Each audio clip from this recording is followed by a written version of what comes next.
So at this point I made it, right? Or quote unquote I made it. This guy, Joe, got into college, made it his dream, got accepted to Virginia Tech, got into computer science, got it all funded for. His mom didn't have to pay for anything, and he doesn't have much loans to pay out. But does that really mean I'm successful? Is that any reason why any of you should be listening to me right now? Or any of you would want to strive to follow the path I followed or taken? So the important thing is that although I reached this point of what a lot of parents might think is success, college is not a guarantee, a golden ticket to be successful in life, right? College is just a tool. College is a place where you go and learn to grow, and you go and get really good knowledge base on whatever you're passionate about, such that now you can take this piece of paper degree and maybe get a job, maybe start your own company, maybe start your own business. But now you have a well-funded education knowledge which you can apply to change the world or achieve the dreams you're wanting to achieve. College is an achievement, yes, but by no means is it where we peak or stop growing. It's simply our foundation. Can we go to the next slide? Okay, so what does it mean to be successful, right? Is it to go to college, be rich, win the lottery? I personally don't think so. A lot of you out here might, and that's fine. We have to respect each other's opinions. Everything I tell you here today is based on my experiences and my opinions, and by no means do I have the right answer. But I'm going to share to you what I believe is success, and hopefully we can agree on a common ground. So to me, that's not success. God has created everyone for a specific purpose. Who believes that? Do you really believe that? If you believe that, can you tell me right now why God made you? Anyone?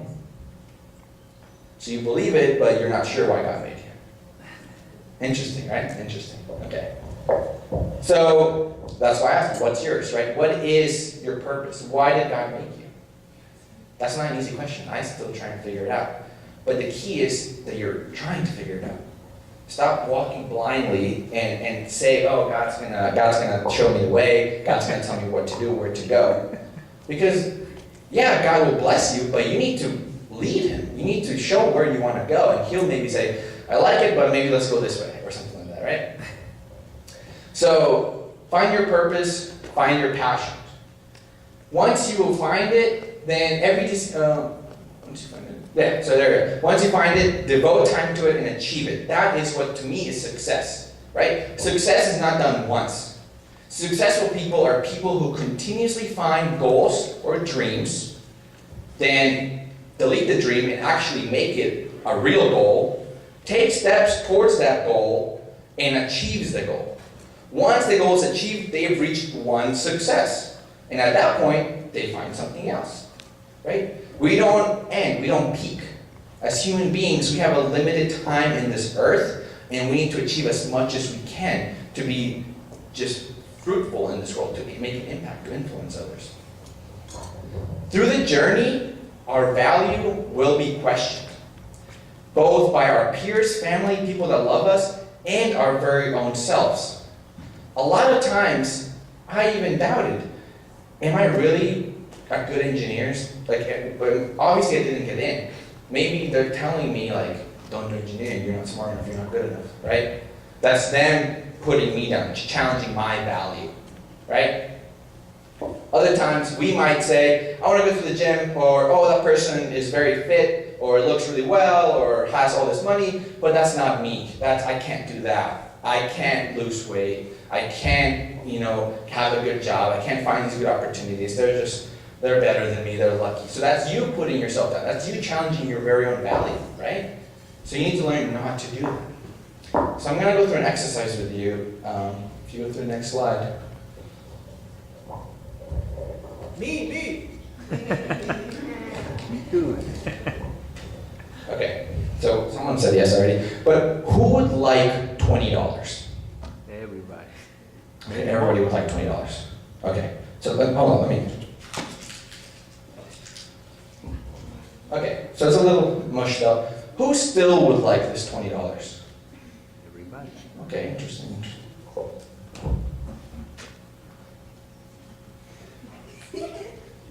Anybody still like this $20? Like almost all of you. Half the people gave up. I think they were just tired. Right? Okay, this is a very important lesson, guys. Why? This dollar signifies ourselves, right? Except we don't see it that way. Why did you guys still want the $20 no matter what I did to it? No matter if I crumbled it up, spit it up, made it dirty, why? Because you still saw the value in it, right? It was still $20 no matter what it looks like. Yet when life steps on us, yet when people spit on us, yet when people tell us we can't do it, we're trash, we're dirty, we're crumbled up, what do? Oh crap, you're right. You know, you're right, I am not worth $20 anymore. I am not worth my life anymore. I am less than that. Right? So this is to teach you guys to learn to value yourselves. You will challenge yourself. Yes, I've hesitated myself. And that's part of life. But you need to remind yourself that people who love you, people who care about you, and hopefully you're one of those people, will always see the value of who you are. Right? Dirty or clean, crumpled or finely creased, you will still be priceless to those who love you. And that's very important. Okay, so with follow-up with this, not only do we have this awful perspective of our very own image, but even more so as us Latinos and Hispanic people, based on our culture and specifically our language and the way we speak, we even psychologically shrink who we are and everything around us. Specifically with the words, right? We have what? Pobrecito, grandecito, solito, que cansadito. What's that? What's the ito really mean, right? You're making everything really cute and tiny and precious and, I don't know, hug it and cuddle it. But that's not what you want to do. Imagine going to, if I tell you, grandecito, do you picture this monstrous, no, you picture this little teddy bear. Do you want to be a little teddy bear that anyone can just step on? No, so that's the problem, or an issue that's kind of, and it's not really our fault, it's just been grown with our culture and our society with Hispanic and Latino families and just the way our heritage works. But the way we speak is very important, guys. Everything that comes out of your mouth is a declaration. And it can be either blessed, what was the other word? Something else. Condemn. Yeah, condemn, right? So the process is your thoughts cause you to speak. What you speak causes the way you act and thus behave. And the way you behave is who you represent and embody. And if you say minute words, your brain is already thinking everything in your life is small, including yourself. Then you're going to behave small and minute and worthless. And thus you're going to represent and act as a minute and worthless person, which we don't want to be. Because this is still $20, right? It's still the same value. And that's what we're going to focus on. Okay, we'll go to the next slide. Okay, so your future, right? So at this point, first of all, I want you all to applaud yourself. No, seriously.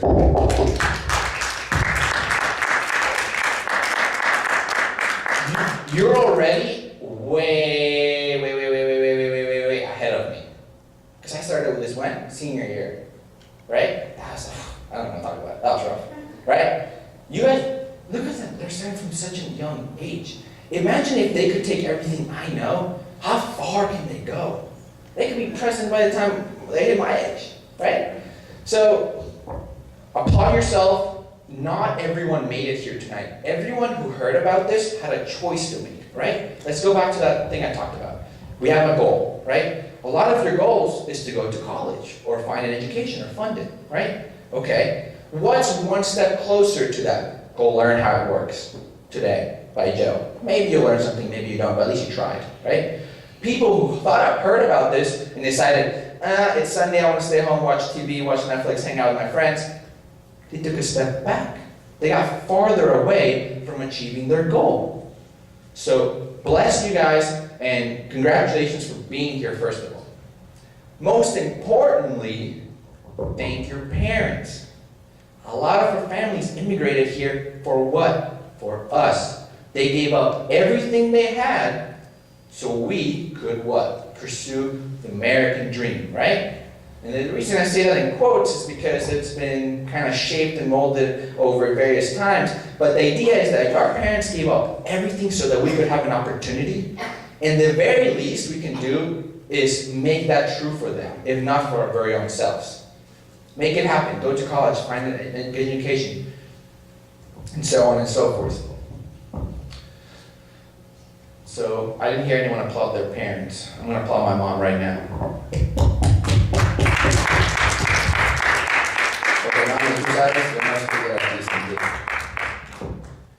Okay, your future is completely and utterly in your hands, right? We mentioned our parents they care for us, and they think they do the best for us, but that's not always true. Because they don't know it all either, right? I don't know it all either. We have to learn, we have to read, we have to grow ourselves to reach to be the person we want to become. So, if your parents don't have money, that's not an excuse not to go to college. If your parents didn't get a college education, that's not an excuse not to go to college. If your parents want you and are forcing you to join their business right after high school or not go to school, that's still not their decision because it's yours. It's your life and it's completely and utterly up to you. I'm not going to tell you to disrespect your parents if they're asking you to do something. But realize that no matter what happens to your life, it's all because of your decisions, no one else's. That's very important. Don't ever blame anyone else, especially your parents, for the life you choose to go down. Okay, the most important thing here is reap what you sow. Now, I forget what verse in the Bible it is, but it's in there, and it basically says, you reap what you sow. And what does that mean? You need to plant this seed in your mind, whatever you want to achieve, right? Anything you can achieve. You take the steps forward to achieving that, and once you achieve it, you harvest it and give it back to this world, right? Why do you want to get an education? To get a job? That's a crap answer. Anyone can go to get a job. You want to get an education so that you can build a career so that then you can give back to the world, your family, your friends, your future family, and to yourself. As you continue to grow, we need to do what's called lift as we climb. As we continue to lift the mountain of life, we need to bring people with us. We need to climb with them, right? Because what's the point of getting to the top of the mountain if you're alone? You have no one to celebrate it with, and no one to share it with, and we can't change the world alone. We need to help each other. So reap what you sow is very important, and I'm going to talk about that in the next slide as well. So it's harvesting time now, right?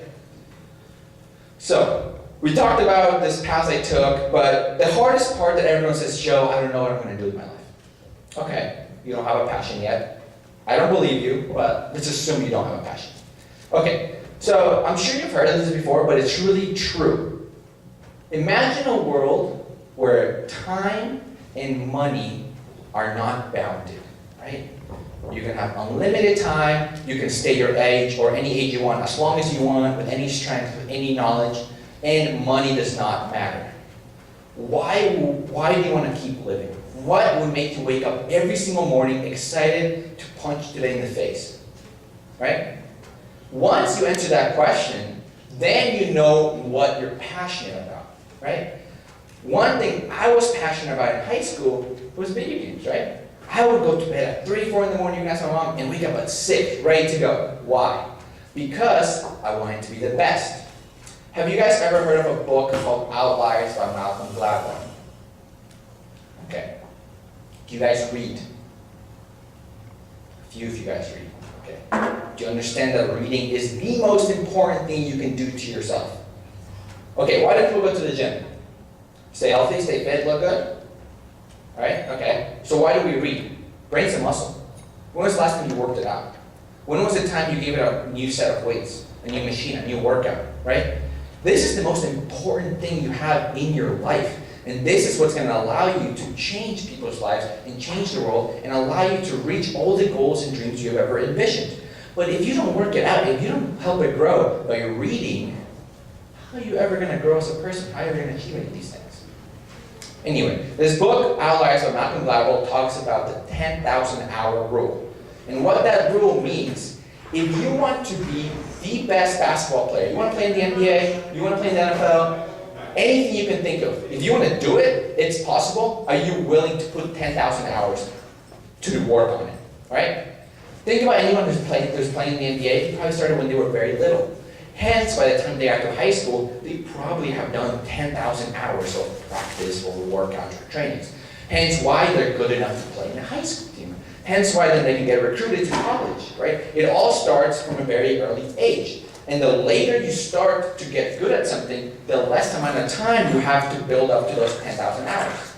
I guarantee you and I challenge you, if you want to be good at anything, do it for 10,000 hours. First of all, if you can get to 10,000 hours, wow, commend you because you really wanted to get that done. Most people, I guarantee you, would quit or lose track of time or be like, oh, I didn't have time this week. If you're not willing to put that much time in sacrificing, the idea of sacrifice, everything into getting up to those 10,000 hours, you're never going to be the best at that, and therefore you're not going to be able to achieve what you wanted to do. Be a firefighter, be an MBA, whatever. So, once you, just go back for a little bit, yeah. So, once you have this idea of what you want to do, then you need to understand how can college help me mold that, right? So as I mentioned here, the major you pick, classes you take, groups you join, must excite you. I'm going to be honest, not every class I took in college, I was like, yeah, I can't wait for my 8 a.m. chemistry class. No, some classes you just have to take in order to be a well-rounded engineering student.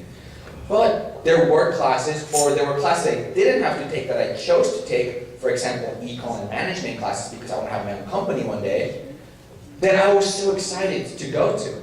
Read more, do more of the homework, chat with the professor, go to his office hours, maybe do research with him. Because college, as I mentioned in the second class bullet, is a tool, right? College is a tool to ignite your passion and gain the right knowledge to make a difference in this world, right? A lot of people think college is the end-all be-all. Yeah, I got into college, cool, I'm going to major in X, Y, and Z, great. I never go to class, I party all the time. All right, well, I graduated. I did it, Mom. You didn't do nothing except waste your time and people's money, maybe your own or your parents' money. You need to go to college for the right reason. That's very important, right? So you need to figure out what your passion is, what you want to do with your life, figure out what major or degree or program fits that the best, and use college as a tool to ignite the flame to pursue that and get a good knowledge base so that you can be at least competent in that field and be able to achieve and compete with everyone else. So, I believe you will go to college. I have no doubt the fact that you're standing in this very room shows that you already are planting that seed of, I'm going to go to college, and this might help, and I hopefully really did. And by taking steps like these forward, you will go to college. I don't care what your advisor tells you, I don't care what your parents tell you, I don't care what your grades tell you. There is a spot for you somewhere, and there will be funding for you somewhere. So the most important thing is, do you believe it, right? Let's go back to this value. Do you guys have value of yourselves to say, I'm going to achieve and go to this program that I dream of? Whether it be a nurse or whatever. You need to remember to value yourself and be able to find the right program that will shape and mold you and ignite that flame. And we can go to the last slide. Oh, there we go, yeah. So, as I'm wrapping up, and my computer died again, I wanted to share with you guys what I think most people are never told, at least I was never told growing up, and I think it's purposely. I think everyone needs to learn this on their own, based on realization. So what no one ever told me growing up was the following. If you want something, you need to work for it, okay? And it's not just, you go to your 8-hour workday and you're done. You need to be willing to sacrifice everything. And I mean everything, not just like one day or a weekend. I mean everything. My senior year, I sacrificed a lot of social events. I sacrificed sleep. I sacrificed so much in order to achieve what I wanted. Once you know that you want it so bad that you're willing to give up everything, that's your work ethic, right? So at this point, you have the work ethic and you have the vision. And that's all you really can do. It's up to God to determine the results. No matter how much we work on something, no matter how likely something is, if God doesn't think it's for us, then He won't give that result to us. And that's fine, right? So we need to know that we need to sacrifice everything for what we believe in. And there's a chance God might not agree with us. But it's fine because everything happens for a reason. Everything is a learning environment. So, how about you want to go to college? Are you willing to get in debt? Is that something you're willing to do, knowing you're going to have to pay a lot of money? Are you willing to maybe start working part-time and go to school part-time, knowing you will finish your degree? A lot of people do that and end up just dropping out of school and just work because they're making money. Are you willing to go to Nova for 2 years to save money, stay at home, help with parents, make money, and save up for your next 2 years at Virginia Tech or any other school, whether it's in-state or out-of-state? How far are you willing to sacrifice? How much are you willing to do in order to really achieve any of these things? Guys, no one said it was going to be easy, right? I didn't have an easy time doing this, but I can guarantee you, and anyone who's ever gone through anything really in life where they've given up everything, it's not easy, but it's definitely worth it. So thank you very much for being here. God bless. And if you go to one more slide, I will see you all at the finish line. Okay? Thank you very much.